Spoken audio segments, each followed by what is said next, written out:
ஜென்ரலாக பீப்புள்ஸ்க்கு பிரேக்கப் ஆனாலும் சரி, எல்லாரும் என்ன பண்ணுறாங்கன்னா மொத்தமாக படுத்துறாங்க. அவ்வளோதான், வாழ்க்கை முடிஞ்சு, இனி ஒன்றுமே இல்லை.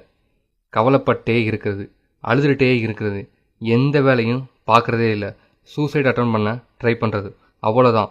பிரேக்கப் ஆயிடுச்சுன்னா இனி இந்த உலகத்தில் எதுவுமே இல்லைன்னு நினச்சிக்கிட்டு இருக்காங்க. நமக்கு வேறு பொண்ணுங்களும் பசங்களும் கிடைக்கவே மாட்டாங்கன்னு நினச்சிக்கிட்டு இருக்கோம். ஏன்னா நம்ம எக்ஸ் லவர் கூட கம்ஃபர்டபுளாக ஆகிட்டோம். அந்த கம்ஃபர்டபுள் அடுத்தவங்ககிட்ட கிடைக்காதுன்னு சொல்லி நாம் ரொம்ப பயப்படுறோம். அப்படிலாம் ஒரு மயிரும் கிடையாது. திரும்பி பாருங்கள், திரும்பின பக்கம் ஃபுல்லாக பசங்களும் பொண்ணுங்களும் குமிஞ்சு இருக்காங்க. என் கிளைண்ட் ஒருத்தர் போரூரில் இருந்தார். சென்னை கைஸ் தெரியும் போரூர் எங்கே இருக்குது அப்படின்னு. போரூர்லேருந்து வடபழனி ஒரே ரோடு ஒரு 6 கிலோமீட்டர் இருக்கும். இந்த 6 கிலோமீட்டரை இன்னைக்கு ஈவினிங் 5 to 6 வெறும் நடந்தே போங்க. போகிற வழியில் நிறையா பொண்ணுங்க வரும். எல்லா பொண்ணுங்கிட்டையும் ஐ கான்டாக்ட் வைங்க அப்படின்னு சொன்னேன். அவங்களும் திரும்ப ஐ கான்டாக்ட் வச்சாங்கன்னா நீங்கள் அட்ராக்டிவாக இருக்கீங்கன்னு அர்த்தம். இவர் அதை பண்ணார். அன்னைக்கு ஈவினிங் 5 to 6 நடந்தார்.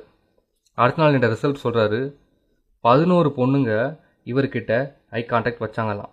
தெரிஞ்சுக்கோங்க, 1 மணி நேரத்தில் 11 பொண்ணுங்க இவர்கிட்ட அட்ராக்ட் ஆகிட்டாங்க. காய்ஸ், இந்த மாதிரி தான் திரும்பின பக்கம் எல்லாம் பசங்களும் பொண்ணுங்களும் உங்கள் மேலே அட்ராக்ட் ஆக ரெடியாக இருக்காங்க.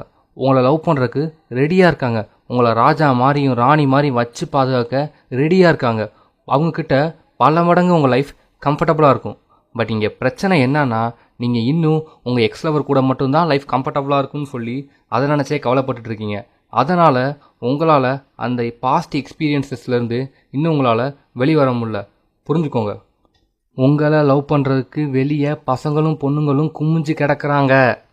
ஐ நோ காய்ஸ், இட்ஸ் ஹார்ட். பிரேக்கப்லேருந்து வெளிவரது கொஞ்சம் கஷ்டம்தான். இதுக்கு தான் 2 சைக்கலாஜிக்கல் ப்ரூவன் தியரி இருக்குது. இந்த தியரியை நீங்கள் சரியாக பண்ணிங்கன்னா பிரேக்கப்லேருந்து வெளியே வந்துடலாம். எஸ், இந்த ட்ரிக்ஸ் பிகினிங்கில் கொஞ்சம் கஷ்டமாக தான் இருக்கும். பட் பல்ல கடிச்சிட்டு இதை கொஞ்ச நாளாக கண்டினியூஸாக நீங்கள் ட்ரை பண்ணிகிட்டே இருந்தீங்கன்னா பிரேக்கப்லேருந்து நீங்கள் வெளியே வந்துடலாம். Number 1 theory, stay busy. நம்ம மூளையோட ஒரு டிஸ்அட்வான்டேஜ் என்னென்னா, ஒரே நேரத்தில் அதால் 2 விஷயத்த பண்ண முடியாது. எக்ஸாம்பிள், பிரியாணி எப்படி பண்ணுறதுன்னு யோசிச்சுட்டு நம்மளால் ஃபிசிக்ஸ் புக் எடுத்து படிக்க முடியுமா? 1 2 3 முடியாது. நீங்கள் வேலை பார்த்துட்டு இருக்கீங்க, அப்பா உங்களை நேற்று ரொம்ப மோசமாக திட்டாரு. இதை யோசிச்சுட்டே உங்களால் வேலை கிளியராக பண்ண முடியுமா? முடியாது. நம்மளால் ஒரே நேரத்தில் 2 விஷயத்த பண்ணவே முடியாது. அப்போ இந்த விஷயத்தை நாம் அட்வான்டேஜாக எப்படி எடுத்துக்கலாம்? நீங்கள் சும்மா உட்காந்துருந்தாலே உங்கள் அவரை பற்றியான மெமரிஸ் உங்ககிட்ட உங்களை டிஸ்டர்ப் பண்ணிக்கிட்டே இருக்கும். So stay busy. ஜிம் போங்க, பேஷனுக்காக ஏதாவது ஒர்க் பண்ணுங்கள், சமைக்க பிடிக்கும்னா சமைக்க கற்றுக்கோங்க, டான்ஸ் பிடிக்கும்னா டான்ஸ் கிளாஸ் போங்க, பாட்டு பாட பிடிக்கும்னா பாட்டு கிளாஸ் போங்க, என்ன வேணால் பண்ணுங்கள். பட் தயவு செஞ்சு சும்மா மட்டும் உட்காராங்க.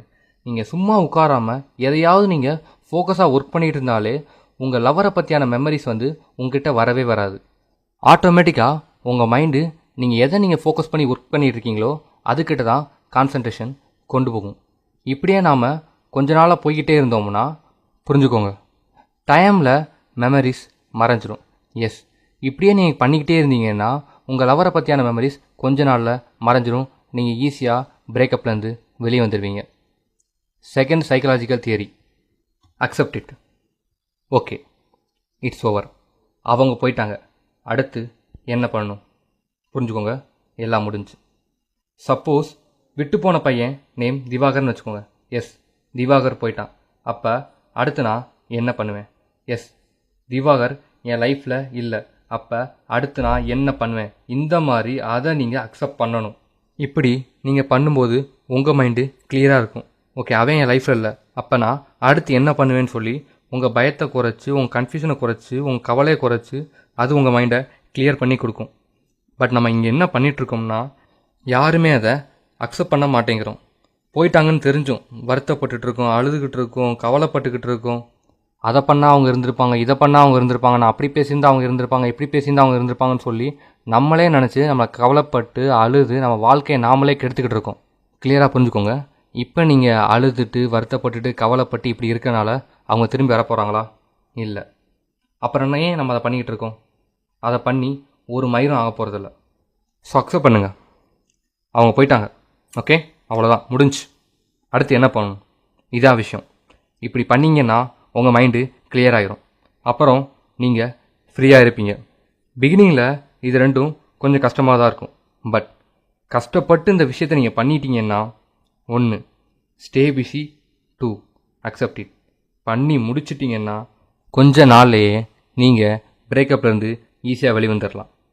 நான் இப்போ சொன்ன 2 விஷயமே சைக்கலாஜிக்கலி ப்ரூவன் தியரி. ஸோ நீங்கள் இதை பண்ணி பிரேக்கப்லேருந்து வெளியே வந்து திரும்ப உங்கள் லைஃப்பில் ஹாப்பியாக சந்தோஷமாக இருங்க.